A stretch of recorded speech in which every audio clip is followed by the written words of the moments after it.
اللہ برے اعمال کو کبھی سانپ کی شکل میں بنا دیتا ہے، برے اعمال کو کبھی بچھو کی شکل میں بنا دیتا ہے، برے اعمال کو کبھی وہ جو بجو نہیں ہوتا، بجو مردے کھاتا ہے اس کی شکل میں بنا دیتا ہے۔ اعمال بندے کے ہوتے ہیں، اور یہ وہ اعمال ہیں جو باقاعدہ آنکھیں رکھتے ہیں، باقاعدہ کان رکھتے ہیں، باقاعدہ زبان رکھتے ہیں، باقاعدہ ہاتھ اور پاؤں رکھتے ہیں، پورا جسم متشکل ہو جاتا ہے، اور اللہ تعالیٰ برے اعمال کو عذاب کی صورت میں مسلط کرتا ہے اور اچھے اعمال کو عذاب سے بچانے کے لیے استعمال فرماتا ہے۔ بہترین سفر مسافر کون ہے؟ کچھ لوگ ایسے ہوتے ہیں جو بندے کو لاری اڈے تک چھوڑنے جاتے ہیں، کچھ کہتے ہیں نہیں یار ایئرپورٹ تک جانا ہے۔ کوئی بندہ بھی جہاز کے اندر جو بٹھانے گیا ہے وہ جہاز میں جانے نہیں دیتے۔ بندے کے جو جتنے بھی تعلقات ہیں، مثلا اس ٹوکے کا کسی بندے کے ساتھ تعلق، جی اس کو بیچے رکھے استعمال کرے نہ کرے کسی کو دے دے، اس ٹوکے نے بندے کے ساتھ کب تک رہنا ہے؟ اس نے ادھر ہی رہنا، بندے نے آگے پیچھے جانا۔ جب بندہ مر جاتا ہے تو اس کے ساتھ اس کا مال جاتا ہے، اس کے رشتہ دار جاتے ہیں، مال کفن ہے، مال جو ہے وہ جو اٹھا کے لے جانے والے ہیں ان کے لیے کھانا پینا۔ ہمارے ہاں بہت ساری بری رسموں میں سے ایک رسم یہ ہے کہ کفن پہ کون پہنائے گا؟ جی اماں جی فوت ہو گئی ہیں تو کفن کس نے پہنانا ہے؟ یہ بہت بڑی معاشرتی برائی ہے، میں بتانے لگا ہوں آپ کو۔ اور جی کڑم بیٹیوں کے سسرالی جو ہیں بیٹوں کے سسرالی کفن دیتے ہیں، حالانکہ شریعت کیا کہتی ہے؟ شریعت یہ کہتی ہے کہ جو بندہ فوت ہوا اس بندے کا جو ترکہ ہے، وراثت ہے، اس میں سے کفن دیا جائے گا، اس میں سے دفن کے اخراجات نکالے جائیں گے۔ تو اصل حق کفن دینے کا نہ ہمسایوں کا ہے، نہ کڑبنوں کا ہے، نہ کڑبنیوں کا ہے۔ یہ ہم نے ایسے ہی بنا رکھا ہے، ایک ٹکوسلا بنایا ہوا ہے، اور اس پر پھر بڑی لے دے کرتے ہیں، اور ختموں پر بھی بہت زیادہ ہندوانہ رسوم ہے، ان کو ہم نے ختم کے ساتھ جوڑ لیا۔ ختم صرف دیگ وہاں پک رہی ہے، یہاں دعا کروں گا، یہ دیگ وہاں پڑی پڑی وہاں پہنچ جائے گی۔ سبحان اللہ۔ مثلا میں ایک پارسل بھیجنا چاہتا ہوں کراچی، کہاں؟ کراچی بھیجنا چاہتا ہوں، تو مجھے ایسا بندہ چاہیے، ایسی گاڑی چاہیے، ایسا سورس چاہیے، ایسا ذریعہ چاہیے جو کراچی جا رہا۔ اب میں دیگ بھیجنا چاہتا ہوں قبر میں، تو مجھے وہ سروس چاہیے، کوریئر سروس ہو، ٹی سی ایس ہو، او سی ایس ہو، کہ جو قبر تک جائے۔ سوراخ نکال کے تو اندر پھل فروٹ تو نہیں پھینکا جا سکتا، اس کے لیے بہترین سورس میرا رب کون ہے؟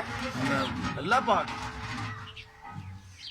امام سیوطی نے، جلال الدین سیوطی نے رحمت اللہ علیہ نے ایک حدیث نقل کی ہے بدور سافرہ کے اندر، فی حوال الاخرہ، اس میں آپ نے لکھی ایک بات،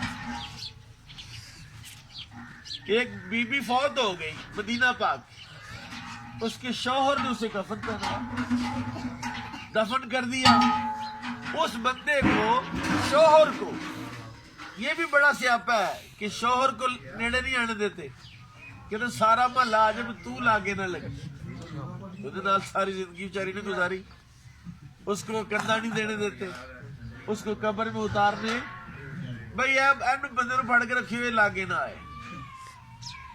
وہ بندہ، اس نے اپنی بیوی کو دفن کیا، خواب میں اس محلے کی جو خواتین فوت ہوئی تھی وہ اس بندے کو ملی، فوت شدہ خواتین ملی اس کو۔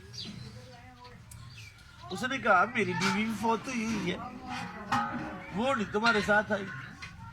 انہوں نے کہا تیری بیوی فوت ہوئی ہے لیکن تو نے اتنا تنگ کفن اس کو پہنایا ہے کہ وہ ان کپڑوں کے ساتھ چلنا پھرنا ممکن نہیں ہے۔ لہذا وہ ادھر قبر میں ہی ہے، وہ نہیں آئی، اسے حیا آتی تھی کہ میرا جسم ننگا ہوتا ہے، لہذا میں نے نہیں جانا۔ اسے جایا گا یا رسول اللہ موجود تھے، حضور کریم صلی اللہ علیہ وسلم کی ذات اقدس موجود تھی، کہا حضور مسئلہ خراب ہو گیا، اس طرح سے مجھے خواب آیا، میری بیوی کے پاس جو ہے وہ کفن پورا نہیں ہے، یہ تنگ ہے، چل نہیں سکتی اس میں، تو کوئی حل ہے؟ حضور نے فرمایا ہاں ہے حل، تو مدینہ پاک میں چیک کر کہ کوئی بندہ فوت ہونے والا، بیمار، قریب المرگ، اس سے جا کے بات کر اور اس کو کہہ دے کہ تیری دفن کے وقت تیرے جس کفن کے اندر ہم 2 چادریں رکھیں گے، یہ میری بیوی کو پہنچا دینا۔ سیوطی نے نقل کی ہے بدور سافرہ کے اندر، جی میں نقل کر رہا ہوں، ظاہر ہے حوالہ موجود ہے، میرے پاس کتاب موجود ہے۔ وہ گیا، دیکھا ایک انصاری صحابی جو ہے وہ بہت بیمار تھے، ان کے یار میری 2 چادریں تو لے جانا جاتے جاتے، اللہ تجھے صحت دے، تندرستی دے، لیکن اگر تو چلا گیا تو میں چادریں رکھوں گا، یہ ذہن میں رکھنا۔ جی اس نے کہا میں نے کون سے خود اٹھا کے لے کے جانی ہے، تم لوگوں نے مجھے اٹھا کے دینا جانا ہے۔ بندہ سیانا تھا، ہوشیار تھا، اس نے کہا یار سفید چادریں نہیں بھیجتا، چیک کرتا ہوں بھلا جاتی بھی ہیں کہ نہیں جاتی۔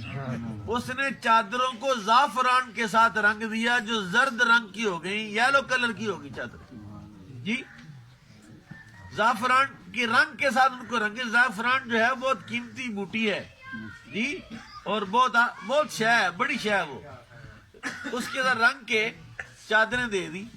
ذہن میں یہ تھا کہ پہلے چیک کروں جاتی ہیں کہ نہیں جاتی، اگر میری بیوی نے زرد چادریں پہنی ہوگی تو میں سمجھوں گا کہ پہنچتی۔